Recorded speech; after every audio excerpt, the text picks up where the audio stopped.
All right. Hello, everybody. We're meeting with Gigi Rosenberg.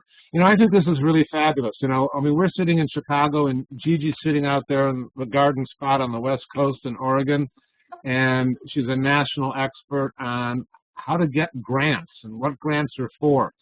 Part of what I like exploring with this class is, the other means about which you can put money in your pocket, or means and ways that your art can put money in your pocket, or you can get funding for your art. And grants is something that I've really, as a human being, underconsidered. And, Gigi's been very successful with this. She's written a book. Gigi, good evening. What's the name of your book? It's called The Artist's Guide to Grant Writing. And I have in my little PowerPoint, you'll see a picture of it later. Well, all right, awesome. And how did you end up in Oregon? Oh, I ended up in Oregon. I was living in Boston, and I was living in Cambridge, Massachusetts, actually. And my husband and I both had I didn't know him yet, but we both had a nose for rent control. So we met in a great rent control building, and then he got a job in Paris for a year, and then a job as a professor out at college here. So we moved to Paris for a year, and then to Portland. So it was for a South job. Paris is pretty cool. Portland's pretty wonderful, but they are rather different. You guys get, part of the reason I ask these questions is because, a lot of serendipity and chance seems to play a role in people getting successful or finding their path in life. And I think for serendipity to happen, you have to get your butt out into the world, and you have to interact, and you have to take a stance, and you have to be available for love or for change or for opportunity. And if all you do is sit in your studio and wait for it to come to you, you're going to be older than me and find out that it hasn't happened yet, probably. So, Gigi, you're not a visual artist per se, are you? Well, not per se, but the reason I'm not is because my whole family is visual artists. Both my parents are professional visual artists, so I had to be a writer. I couldn't, I had to do something else. So I grew up with visual artists.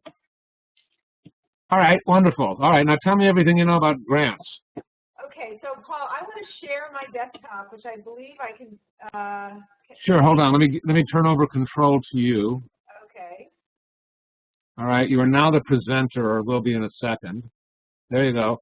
And if you click on share your desktop, we'll all be able to see it. So my computer says I'm already sharing my desktop. I now see it says fund your creative projects. Great. So I've made an improved PowerPoint because I wanted this to feel like awesome. a live session. So it's loaded with pictures of me doing a live session to give that feeling.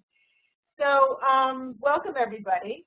I would love to find out, and I think it's easy to do with this program, who's here. Is everyone a visual artist who's who's on the call tonight? Everybody except one person is a visual artist. I think we could do a poll, but I don't think that's going to be efficient. No, that's fine. Why don't we but everybody but one is a visual artist, and that one person is interested in starting a gallery that is theme specific. Okay. What about a poll about how many people have applied for grants? If you have applied for a grant, please raise your hand. Okay, go ahead. Put your hand up. One. Okay. And Kim, if you've won any grants? Oh, and Michael, if either of you have won any grants, can you put your hand up? Does Kickstarter count as a grant? Technically, Kickstarter is not a grant, but Kickstarter actually plays into a way that you can be very good at winning grants. And I'll just tell you briefly now, and then we'll touch on this again later when we talk about budget. But what Kickstarter lets you do very easily is raise money. Thanks, Gina. So we've got 3 people for grants. So Kickstarter lets you raise money really easily from individual people. And what's great about that is when you do your budget for the grant, one thing funders don't like to do is to be the only place that's funding you. They like to see that you've got money coming in from elsewhere. And to them, it doesn't matter if it's individuals who are giving you money or another foundation that's giving you money. So Kickstarter can be a great way of raising money from individuals. So if you're applying for a grant, you can show several hundred or several $1,000s that you've raised from another source. So that's what Kickstarter. That's how it can play into grants. So one thing I wanted to just start with is I want to just ask in a general way, why write a grant besides the money? So what could you possibly gain from grant writing besides this chance to win some funding for your art? Anybody have any thoughts about that? Go ahead and unmute yourself if you like.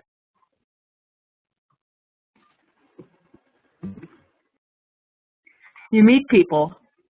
Yes, absolutely. You meet people. And one of the most amazing, well, there's a few different ways that you can meet people. So, Suzanne, I don't know what you're thinking of, but I'll just give you some examples. Number one, when you apply for a grant, you have to completely describe your project and completely budget it, do a timetable, really put together this very thorough proposal. So in the process of doing that, you're meeting, potential collaborators, you're meeting potential vendors, you're meeting like this team of people that will be part of this project at some point. But the other crucial way that you're meeting people that most people don't know about grant writing is once you submit your application, it's reviewed by a panel. And, that's often a panel of your peers or curators. They're the exact people that you want to get your work in front of. And they're reading your resume. They're reading your artist statement. They're looking at your work. And I have, you can't be there, obviously, but I have had experiences where I've been like at a party and someone said to me, oh my God, I was on, the panel that reviewed your grant application. That was awesome. So it's this great way of getting very high-level people to do an extremely thorough review of you as an artist and your work. That is probably one of the most outstanding things that you get from grant writing, and that's going to happen whether you win the money or not. Anybody have any other thoughts about any other benefits? That's the biggie, but there's a couple of other really good ones as well. It makes you really think about what you're doing. My God, yes. I've had experiences of writing the proposal and then thinking, I don't want to do this. So it's a great way to, you're forced by a deadline to really deeply think about what the project is, and it either will make you more excited about it or less excited, which is a real gift. Denise? Yeah, I was thinking personally that if you were to write a grant, that it would enable you to gain a greater notoriety within the industry, which would help promote your career. Whether or not you won the grant or not, all of a sudden your name is a lot more well known. Your more grants you write. Absolutely, and there are some grants that are you actually can't apply for. There are grants that are by nomination only. Probably the most famous example of that is the Genius Awards, the MacArthur grants. I want that one. What? I want that. Yeah.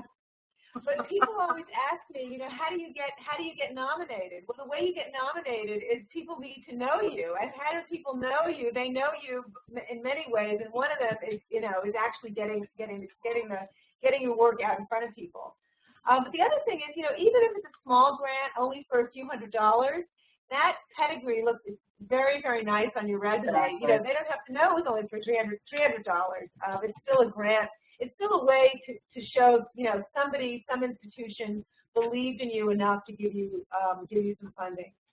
So I just want to make sure I hit some other big ones. The other thing that nobody ever says is, grant writing is great practice in asking for help, which as artists is something that we need to do if we want to gain any level of success in our career. And we need to do it for our entire career. It's not like we can ask for help for a little while and then be fine. So it's just great, humbling practice in asking for help, which nobody likes to do, but I think it's a good thing to practice. This is why I always say to my students, make sure that this is the right time in your career to be applying for a grant, because it takes a lot of time to put this entire proposal together. And it's going to take time away from making your art, from being with your kids, from, you know, going grocery shopping, some other stuff you have to do. So, you know, there have been times in my life as a writer when I thought, you know, I don't think I'm going to apply for the grant now because I think I really can't take that time away. I need to keep working on my work sample. So it needs to be the right time, and you need to make sure you're making the grant writing process really work for you, so that you're, you know, so that you're really gaining something, because it's a lot of work, and you want to make sure that even if you don't win, you've still gotten your deadline, you've still got this gorgeous proposal, you've still gotten your work in front of people, you've still practiced asking for help, etc. So let's start. Let me kind of now go into just kind of an overview of grants.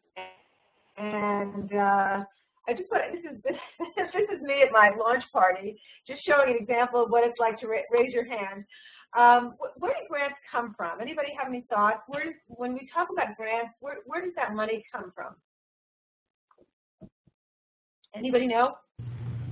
Philanthropist? Is that Lainey? Somebody might have been Gina said philanthropist. Oh, philanthropist. Yeah. That was Lane. Hi, Lane. Anybody else have a thought about that?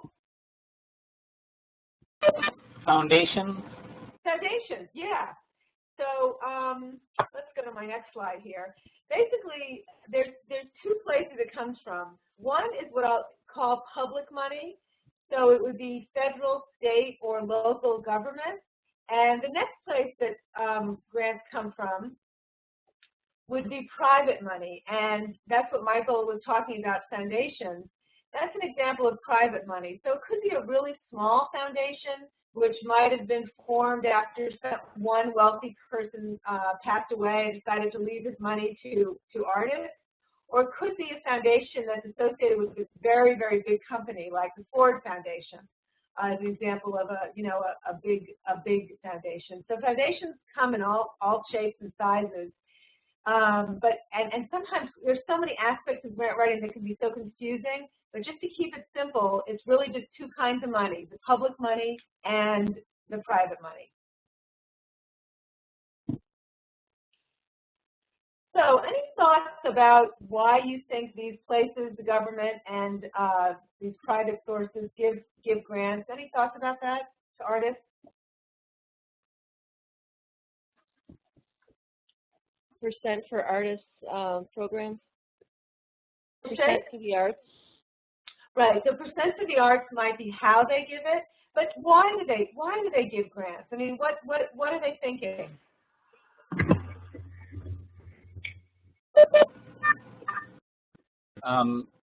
They believe that the arts are going to be beneficial to the world in some way. Exactly. And I really want, that was so well put, Michael. I really want you to remember that in all your grant writing, which is, this is the deal. Those people that work at the foundations, those people that, you know, work in the government, this is the thing. They're not artists. They couldn't write, you know, a poem if their life depended on it. They couldn't dance the dance. They couldn't paint the painting. They couldn't do the performance installations. But they do have a very, very deep belief in the importance of having art in the world. So they need us to do our thing so they can manifest whatever, you know, the vision they have in the world. So they need us to really complete their mission, and they're looking for you. They're looking for me. They're looking for artists to complete what it is they're about. And you know, as artists, we have to deal with so much rejection. Most grants you apply for, just, you know, you're going to get rejected. You're going to get rejected. So I just want you to keep in mind how important our role is. They couldn't do their job unless we were there to actually manifest this in the world. I think that's just an important thing to keep in mind. Okay. So now let's talk about when we talk about grants, what types of grants are there? Just so you know, when you start, thinking about whether grants are going to be something you'd like to add to what you're going to be doing, which I hope you do. The first kind that's on my list here is the best kind of grant to get. This is the kind of grant we all want to get. And it's called a fellowship or an award. And basically what this is it's money that is just there to do your work. So it's money, to take into the studio and, and use it as you see fit. The second kind of grant that individual artists are eligible for is something that's often called a professional development grant. Now, one thing that can be so confusing about grant writing is that every place that gives grants has different terminology. So, for example, one place might call this a professional development grant, and another place might call it a career opportunity grant. So don't get, confused by the terminology. Just know that there are some grants out there that will pay for things that will develop you as a professional. So, what could I possibly be talking about? Those are things that will pay for tuition so you can go to some kind of conference. I've gotten a grant like this to pay to do my website because that was considered marketing materials for myself as a professional. You might get a grant like this if you wanted to hire a mentor to help you learn a specific skill that you needed to know. So these can be really, they're not going to be big grants, they might be $1,000, $2,000, but they can, give you an opportunity to do some really fun things. Travel someplace, do research for something, anything that is going to develop you as a professional artist doing your work. The third kind of grant that's out there are often called project grants. And as the name implies, these are for grants that are going to pay for a project. The most common example of this would be like a theater production where the grant would pay for all or part of a, some kind of show. Or artists have done like a series of work that ended in some kind of show at the end. The thing about project grants to keep in mind is often the funder is really interested in who your audience is.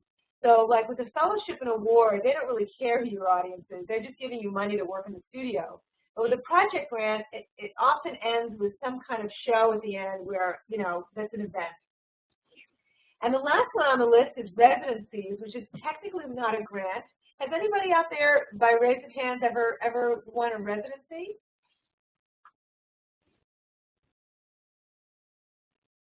No? Okay, residencies can be really fabulous. They're, as you probably already know, a place to work, and it can be a place anywhere in the world. There's some great websites that list residencies all over the world. Some of them might be in a rural location, you might be the only artist, or you might find some that have artists from several disciplines. And the cool things about these is sometimes they actually come with stipends. And advanced grant writing students, what they'll do is they'll apply for and get a very nice residency, and then they'll apply for a professional development grant, and that'll pay for their expenses to actually attend the residency. So kind of using two opportunities in one. That's like a great example of advanced grant writing. So before we move on to talking a little bit about research, anybody have a question about anything we've covered so far? Okay, let's move on to the research phase. So the reason I chose this photograph for research, me talking to somebody, is because often my students ask me, they just want to know what websites to go look at. And I promise before we finish this hour, I'll let you know the websites to look at. But what I tell them is no, don't start at the website. What you really need to do is start, with a conversation with yourself or a trusted advisor. Really start your research with you. And what I want you to think about is what do you want now in your career and what type of support will take you there? And I'm sure that all this kind of goal setting and thinking about what you want in your career, Erin, our speaker before this, was even talking about it a little bit as well. So, think about 1 year 5 years, 10 years down the road? Where do you want to be? So then they'll really help you decide what kind of opportunities you're looking for right now. Because the last thing you want to do is apply for a grant, oh my God, and then God forbid you get it. And it turns out to not really be for a project that really is what you're interested in doing. So spend some time thinking about really what you want. So you know what, I think I'm really looking for a residency now. Or I think I'm really looking for a professional development grant because there's one specific skill that I really want to hone, or whatever it is. But that's how I'd like you to start. So for a list of really good resources, I have a resource page on my website which has live links to a great listing for the New York Foundation for the Arts, great listing at the Foundation Center, and those links will take you right to the pages you want to be on.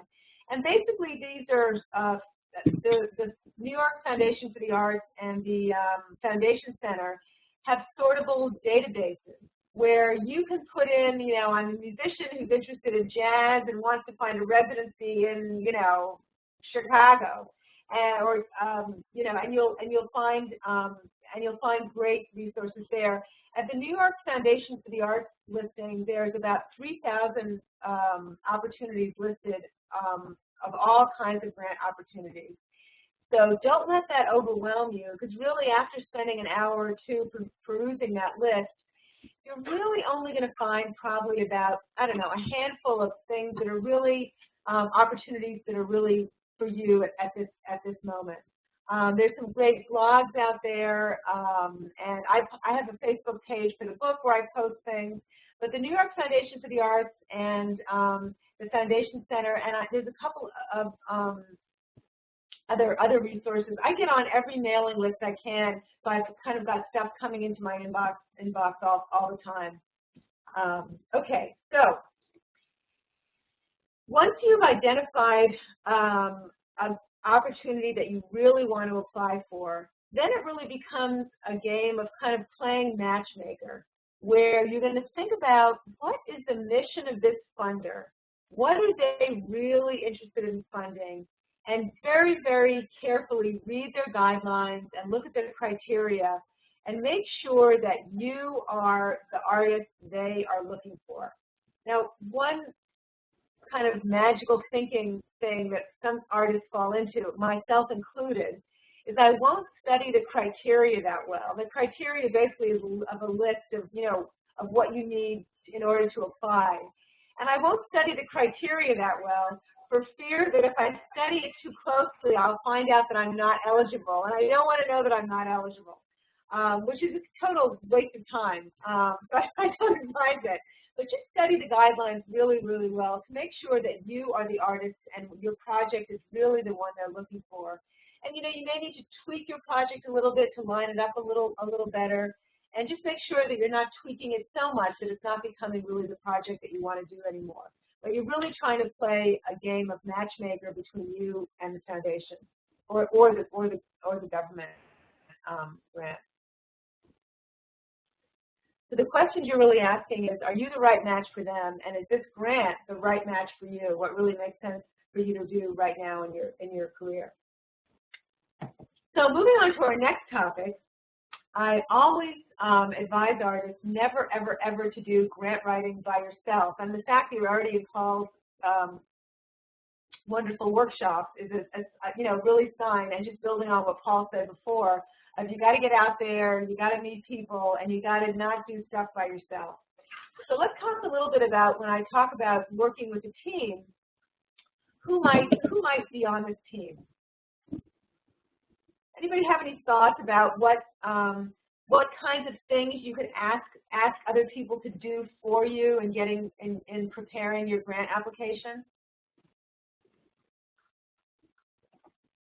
What's that need a name of one team member that you could make use of? Anybody? A writer. Yes, a writer. A writer can do a few things, Suzanne. A writer can be a great editor. A writer can be a great brainstormer, so get you talking get you, asking you questions about your project. Because, you know, I'm a writer, and I find that it's, even as a writer, it's really hard to sit down and just start writing what my project is about. So often I'll ask somebody else, I'll say to them, would you just start like asking me questions like what my project is and how I'm envisioning it and what I see for it. Because once I can start verbalizing that, it makes that kind of brainstorming piece kind of, you know, gets lit and makes it much, much easier than when I get to the writing desk. Any other thoughts for what other team members you can use?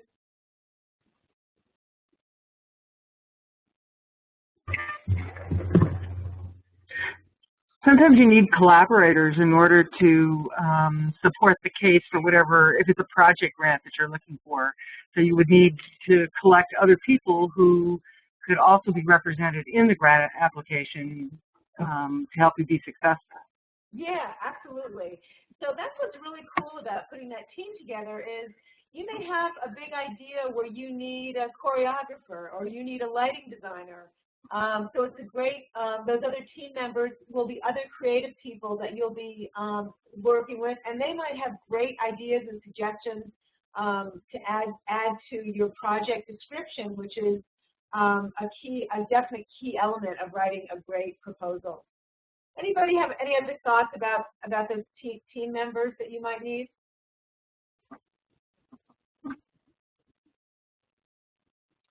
Okay. Someone to do the budget? Oh my God, yes, someone to do the budget. And that can actually be a two-part process. One person, especially if the budget is very, very detailed, like as I'm sure you can imagine with a project grant, if it's a big production, it's going to be a pretty detailed budget. There's going to be lots of different pieces of it having to do with, you know, services that you need to purchase and goods you need to purchase. So somebody to help you brainstorm all those expenses, and then definitely at the end, somebody to sit there with a calculator and really go through line item by line item. Because, you know, a budget needs to be very, very, very thorough and detailed and really, you know, proofread everything and make sure that all the numbers add up. One thing that really will stand against you when they're reviewing the application is if there's any, you know, bloopers in your budget. So definitely a budget person. Anybody else have any other thoughts about your team members?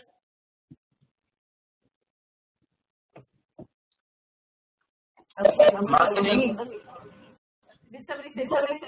Marketing? Someone to do marketing or PR for you? I don't know. Well, actually, so if you're going to do a project grant, you will need to have a section written about how you're going to market the project. And that can be that is a very, very important part of the grant. Because, you know, somebody, just imagine, would you want to give somebody money to do a production if they weren't doing a 110% marketing job? No, you wouldn't, because you know, you want them to be getting the word out about whatever event they're doing. So a marketing person can be really great for brainstorming with you to come up with all the innovative ways that you're going to be doing your marketing. So that would be actually a great team member. So let me look at my little list here. I've got down brainstorming partner, co-researcher, and this co-researcher thing is, I find this is very useful for me when I'm starting the research phase. If I'm by myself surfing the web, I can get very distracted. But if I've said to somebody, you know, let's just research for 2 hours, even if they're researching on a slightly different topic, and then let's meet at 11 and share what we learned. It'll just force me to actually sit down and actually do it. So I find that a co-researcher is extremely helpful. And the editor person is also very important. But in terms of who else, the other people that I just want to mention here is one other part of the application, which is the section we're going to right next, is going to be your work sample.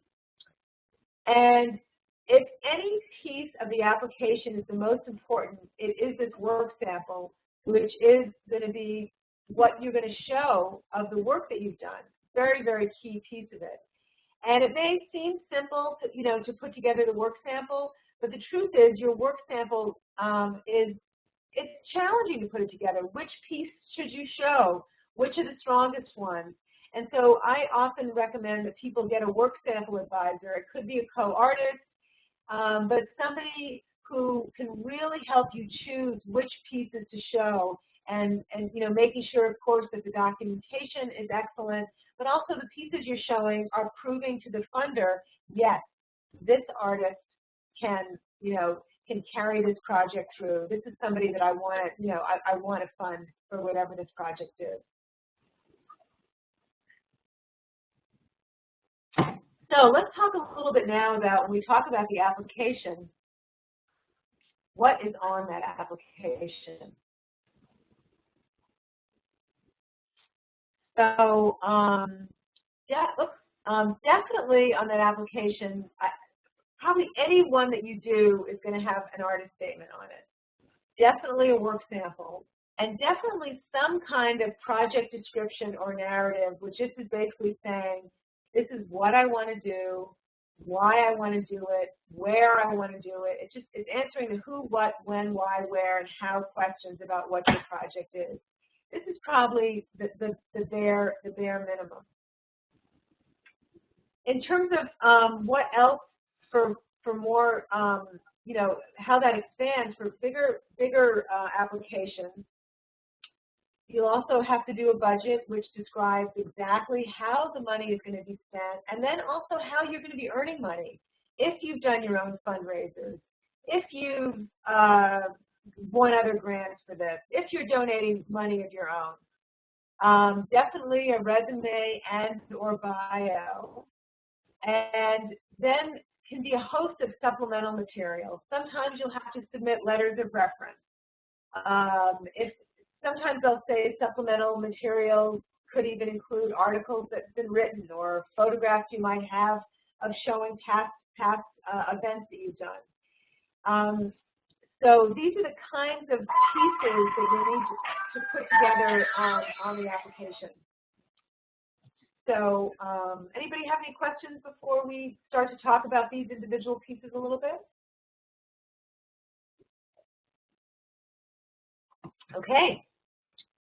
So let's move on to that important one, the artist statement. I'm assuming that all of you have an artist statement right now that you're working with. I guess by raise, we can do a little poll to ask about everyone who has an artist statement right now that I guess that they're happy with. Who has an artist statement that they're happy with? I don't see anybody. Oh, Gina, good. And Chris, great. An artist statement is, like I said, it's going to be something you'll probably have to submit with most of your applications. And this is the one key thing about the artist statement that you're going to submit with your grant, which is make it relevant to the grant you're applying for. Unfortunately, you can't take your generic artist statement and just, you know, send it in. Because I'll stress things about myself as a writer when I'm applying for a grant that will relate to whatever grant I'm applying for. So just make sure that you're stressing the parts of your art that are important to that particular grant. When I coach artists in terms of how to write artist statements, other things that I like them to cover is to make it express their intent, what the intent they want to have on their audience.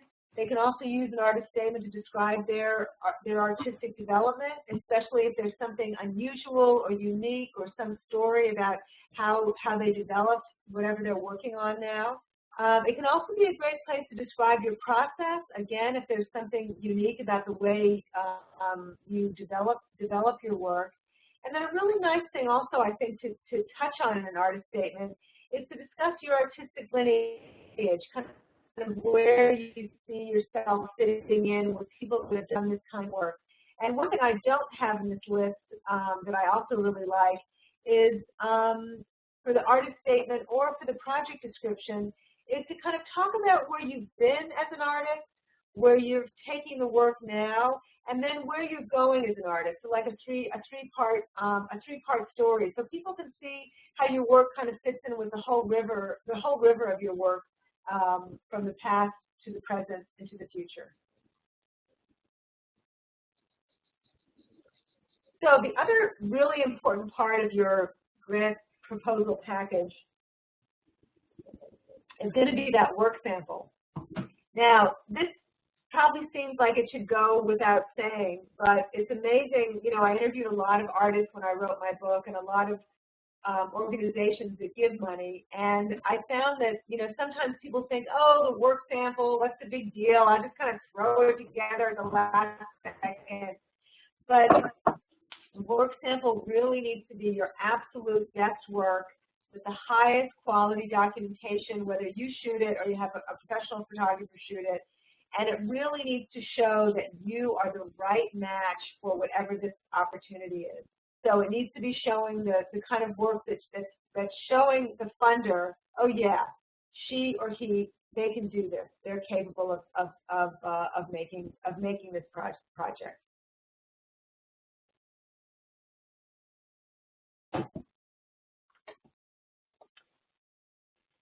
So the next big part is your project description, and this is like really going to be the meat of your application.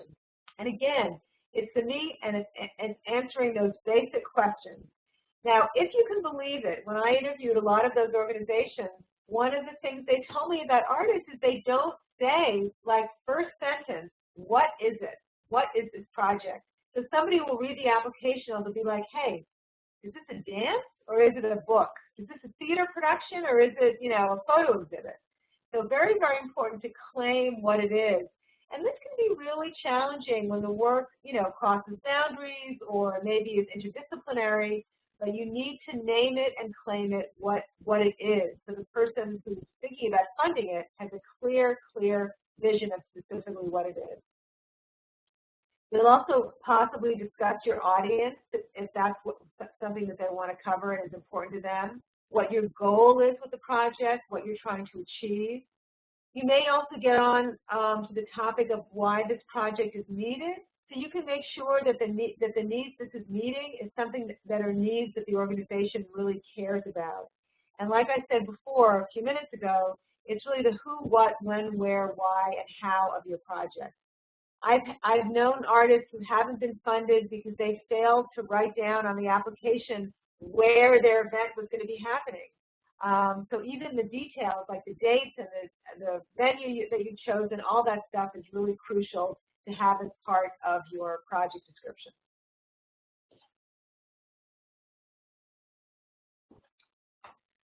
Okay, moving on to the budget.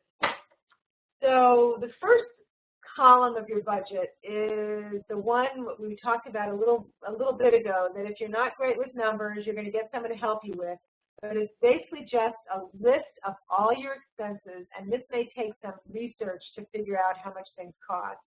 But it's basically walking through your entire project and figuring out who do I need to hire, what do I need to pay for, what expenses do I have, and laying it all out.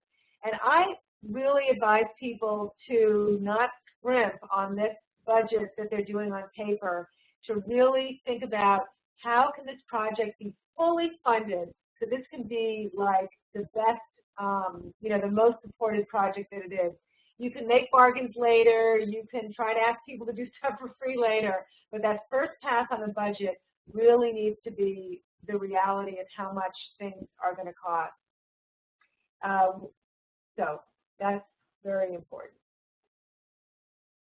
And then the other side of the budget is going to be your income.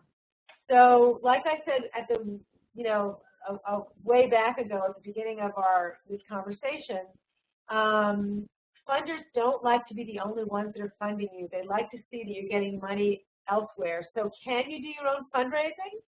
Can you get some in-kind donations? Can anyone give me a description of what an example of what an in-kind donation is? Any thoughts on that? Or why there's Is that like someone matching funds? You know, someone matching funds is probably giving you money, which is very nice. But what do you think an in-kind donation is? Any thoughts on that, Michael, or anybody else? A paper company giving you the paper you need for the project? Yes, exactly. Attention patrons, the library will close in 15 minutes. Exactly. So, you know, getting a donation of paper, so it's goods or services that somebody donates. And this isn't as good as cash, but it is almost as good as cash and looks very, very good on your budget because it shows that this whole community of support is coming together to support your project. And in-kind donations can add up to a lot of, can add up to quite a big portion of your budget and help you in very real ways, but also help you in how it makes the budget much more strategic. So any questions? Oh, and I just want to mention also in terms of income. So this is where you're going to be listing things like other grants you've applied for, or perhaps you're going to be donating some of your own money, or maybe you're selling tickets, or maybe you're selling merchandise, or however many ways you can really beef up the income side will definitely make your grant much more competitive.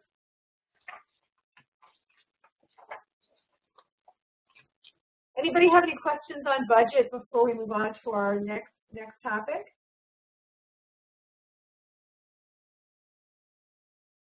Okay. Hey. Anybody? I just heard something. No? Okay.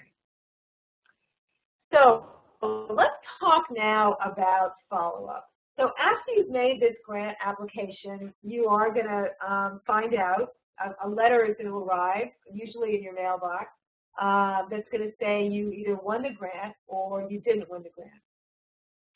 And so if you won the grant, this is fantastic news, and it requires some immediate follow-up, which is calling them to thank them and also sending snail mail thank you notes. And if you didn't get the grant, then give yourself a couple of days to get over the shock of being rejected. But then find out if there's any way you can call and find out why. This can be an absolute gold mine of information.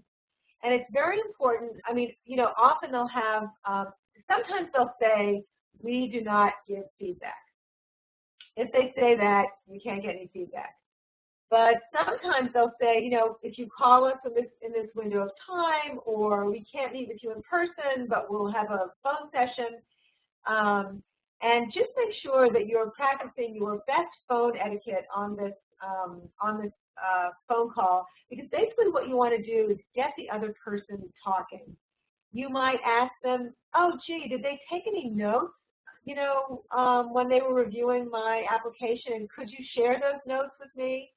You know, I've been an actress before, so this is a difficult phone call to make, but sometimes I'll pretend to myself that I'm my assistant.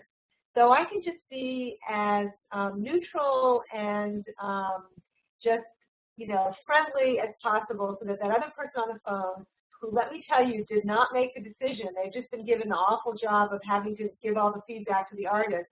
But I just want to get that person talking. I have learned fabulous things on that phone call that have made me then a much better grant writer after.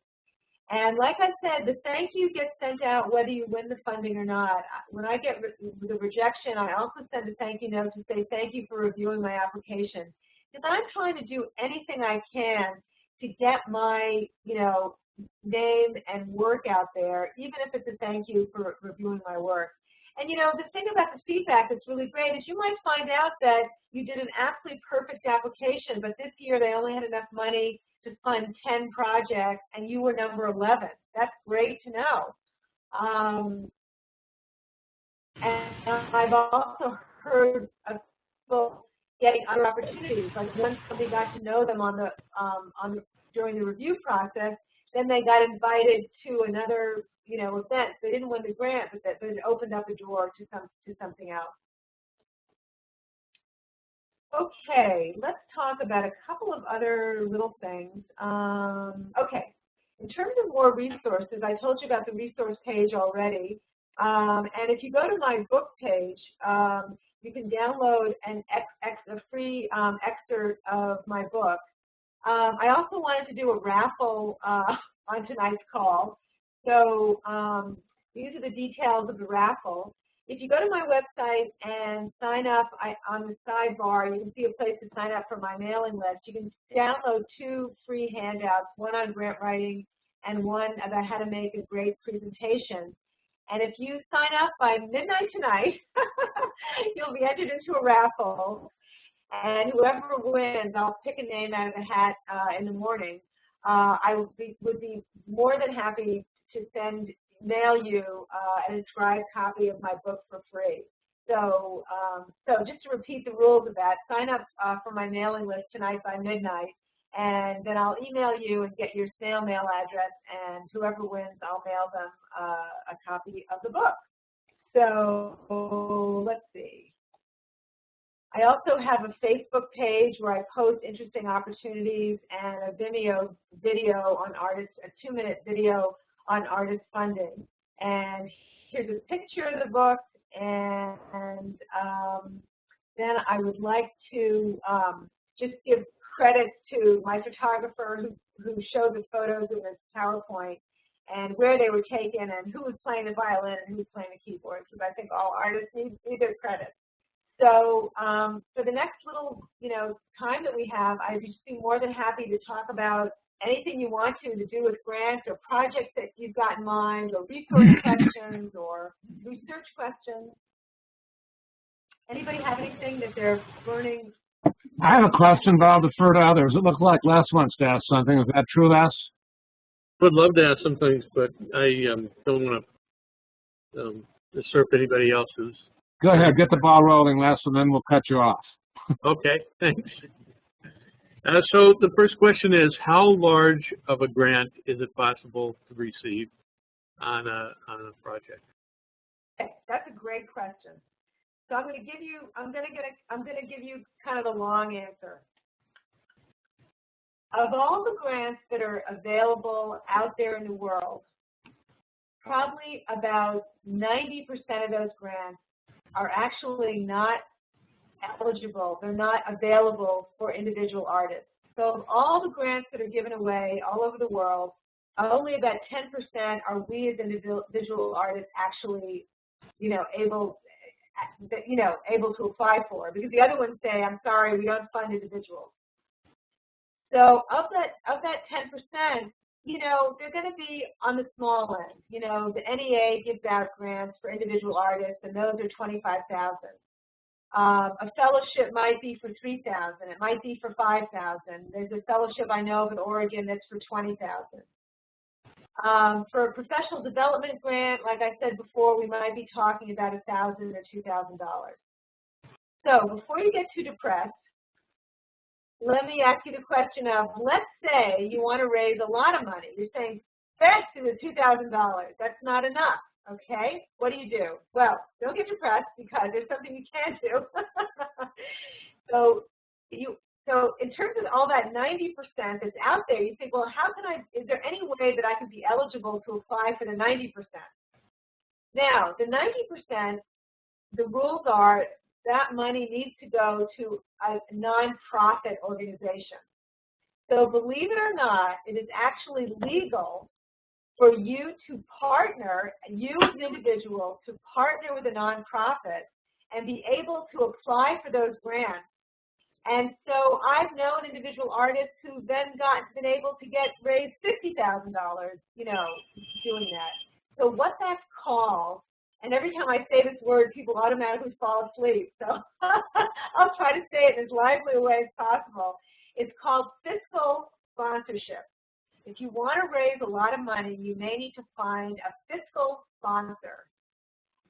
So how that works is you basically apply using them as your sponsor. The money comes to them. They take a small percentage and then pass the rest on to you.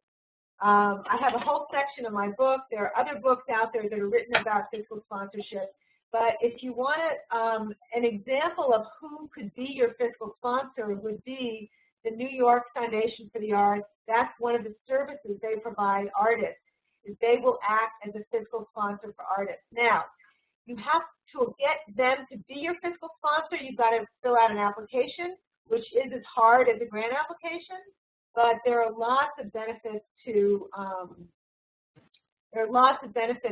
having them be your fiscal sponsor. But you know, it is something to weigh. But one of the big benefits is you get access to more money. So I know that's a very long answer, but I wanted to be thorough.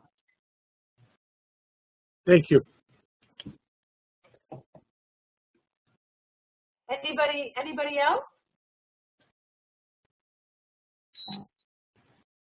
Go ahead, Kim. Unmute yourself.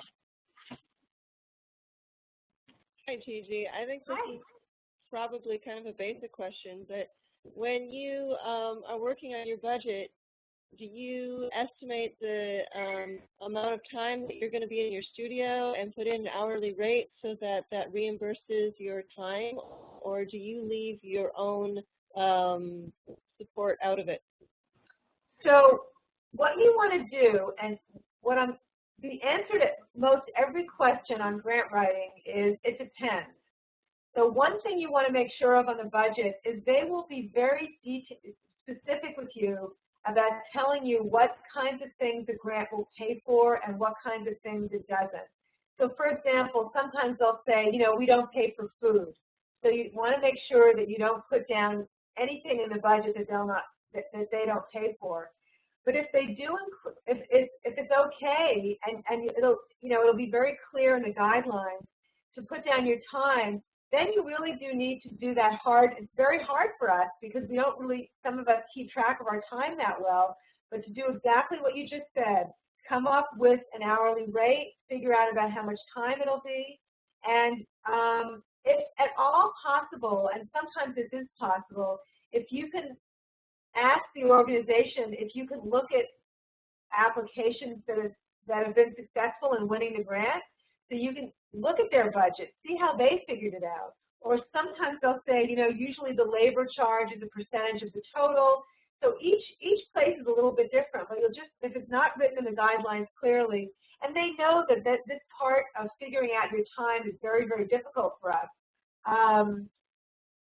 But I just want to caution you, sometimes artists will say, well, I won't put in for my time. You know, I'll just donate it. And the thing is, the panel of artists who review your application, they don't like to see that you're not getting paid for your time. So if you decide to donate your time, at least put your donated time included as an in-kind donation. But yes, you will need to figure out your hourly rate and how many hours you'll be doing it. So you don't, let's say you're doing a project grant, you wouldn't figure out all of the expenses for the project and then whether the ones that the grant covers or not, and then kind of separate out in the income, okay, this is what the grant would cover, this is what the other income would cover.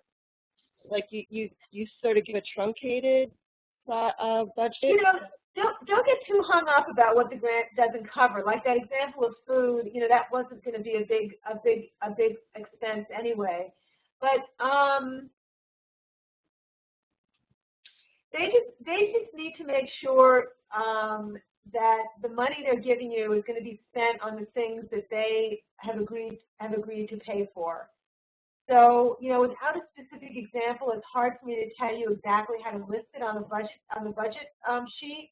But this is the kind of question that would be perfect to ask. You can call them and say, you know, obviously I need to feed my crew, or I want to have hors d'oeuvres for the opening event, and I know you don't pay for food, but is it okay if I list it on the budget? Especially because I'm getting, you know, the corner deli to donate the platters, and I'd like to include that as an in-kind donation.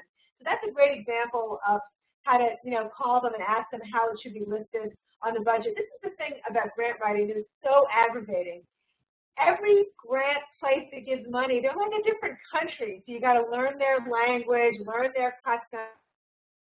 And sometimes, you know, and then when you go to the next place, you got to learn how they do it. But the key is to make sure that you're only listing stuff they pay for. But if it's a question you're not sure about, to call them and ask. Gigi, is it fair to say that the grant application should not be your first communication with that place, with that organization? You should call them first or communicate in some way? Best case. And Michael, why do you think, I mean, you know, what are you thinking about that? Just, it occurred to me that I have written grant applications in the past. I was much younger and, you know, didn't have any insight into this. But it was the first thing I did. I sent them that application and, you know, got my rejection letter. Right, right. So. Absolutely. So what's really good about not having it be your first communication is, you know, you want to get known and you want to put your face on your project. So what I do is I sit down and read those guidelines very detailed, and I'm trying to think of some smart, good questions that I could call them about way ahead of the deadline. And really, the purpose of the call is more than just to get my question answered. It's to really introduce myself to them. And, you know, amazingly, most of the grant officers I interviewed for my book said, we want to hear from artists. Now, we don't want to hear from them the day before the deadline is due, but, you know, they're looking for us. They want to make sure that we're a good, you know, that we're a good match for them. So to call them a couple of months before it's due and say, you know, I read your guidelines and this project seems like a good match. I just wanted to kind of go over a couple of things. So you got to have your like 2-minute elevator pitch ready in the beginning to kind of describe succinctly what your project is. And then if you can have some good, smart questions based on you know, give them the feeling that you really read the website and that you really understand what it is. Or if you don't fully, you know, ask some smart questions. But definitely so that when you're submitting it, you're not a stranger anymore submitting an application. You're somebody that they have been introduced to already. So excellent point, Michael. Thanks for bringing that up. Thank you. Anybody else? Gigi, you've done this, you know, I don't know anybody else who can give us the same kind of wisdom you do. I try to shuffle up the presenters to keep me interested and to learn new things, and because I want to, you know, I sort of want to do a book at one point, and I want as many different opinions as I can. But you've been excellent. And this, you know, one of my observations is that most people's first presentation, with people that I've done more than one, most times the first one is the best. And this is your fourth, and it's far and away the best. You know, I mean, the other ones were really excellent. This one's even better. So thank you very much about that. You're welcome. Now I got a question. Okay. Are grants only for new endeavors where the assumption is that if the grant isn't received, the project is not going to happen? Or can a grant be for something that's already going on? I mean, like, I'd like to apply for a grant to have more money for doing these webinars. But it's not like I'm proposing something new. I just feel like, you know, I funded this, I got it going, but I want to make more money. Okay. So the fact that it's ongoing, and I'm sure you're very good at this, the benefit of being ongoing is you've showed your track record, you showed your incredible success already. So I think in the example you gave me, it's much, much better that it's ongoing because it showed that it's already working. I mean, think about it from the funder's point of view. If I'm, you know, wondering about whether I could give you money or not, I'm much more willing to sign, you know, a check in your name if I feel like, you know what, this guy's already got this thing going. So, you know, one thing you can think about, Paul, is, you know, when you start to think about grants, is what topics does this cover? So, you know, what you're doing is really about artist education, right? Sure. So are there foundations out there that are interested in artist education? So, you know, one foundation that I know off the top of my head is the Tremaine Foundation. That's Tremaine. Now, I know they do some professional development of artists, but, you know, one of the stories I tell in my book is about Jackie Battenfield, who wrote the Artist Guide, her getting a $25,000 grant from the Tremaine Foundation to support her while she was writing the book. So, you know, that's an example of the kind of, you know, so that's what you want to do. Think about your project. What topics does it cover? So maybe there's somebody out there who has a project, you know, that maybe, I don't know, has some science in it. And another examples of artists that I've heard, you know, getting grants from the National Science Foundation because their work somehow has something to do with science, but it's still a work of art. So I think the fact, getting back to your question, that it's ongoing is only a positive, because it shows that it's proven, it's got a track record. You know, something new always has the sexiness of being new, but I think in this case it's much better that it's, you know, it's not old, but, you know, it's got some road time. You don't think there's an assumption that while he's already doing it, he's not making as much money as he wants, but he's doing okay? You know, geez, too bad for him we can't help him. You don't think that's sort of, you know, the assumption? You think it's the other way around? I think you'd have to show, and, you know, obviously grants aren't, you know, this is the deal with grants. It's so strange in a way, because maybe, you know, I think they're really for people that need money to do things that might not necessarily be profitable. You know what I mean? So, but what, you know, yeah, I do, unfortunately, yeah. You know, we could talk about it. I mean, obviously, it has to be profitable, or else, you know, we got to eat too. So that's kind of an interesting one. Anyway, I like the idea of going to the Tremaine Foundation and suggesting that I help counsel their grant recipients, etc., and that they help me to do that. So going to the Tremaine Foundation and counseling their, oh, right, yeah, exactly, yeah. You know, I've been talking to Artadia about the same kind of thing, and, you know, some others. Right. You know, right. I mean, I think, you know, my goal is to see more and more artists empowered, and maybe we can fix the world. Okay. Yeah. Awesome. All right. Does anybody, Gigi, those were, you know, God, it only took me 4 sessions with you to come up with that question. Nice going, Paul. All right, you guys. Anybody else want? Denise, did you have a question? You've unmuted yourself. Do you want to say? Yeah, I had more of a statement with regard to the question you just asked. Okay. What I had heard earlier, slightly different take, was that we could qualify for grants for mentors, which is what I consider you to be. And as an artist, I could qualify for a grant for that type of situation, and it may be interesting to you to be able to discover what grants would be appropriate for new students coming into the class. Maybe make that grant be a portion of the fee plus something, or just allow you to add more students to the class that couldn't otherwise pay for themselves. I don't know how you feel about having a larger class. I want 200 people in the class. For 9? 200. Great. Love that idea. Good. But it's a possibility of another way for a grant to serve you, even though it wouldn't be directly to you. No, I got it. I think that's a good Yeah, just a thought. Good one. Yeah. Just a thought for Natural Blonde. Way to go, Blondie. All right. Anybody else? Where's David? Did he leave? Oh, I think David, I think I saw him leave, yeah. Did he close the door? All right. Gigi, this has been great. Thank you very much.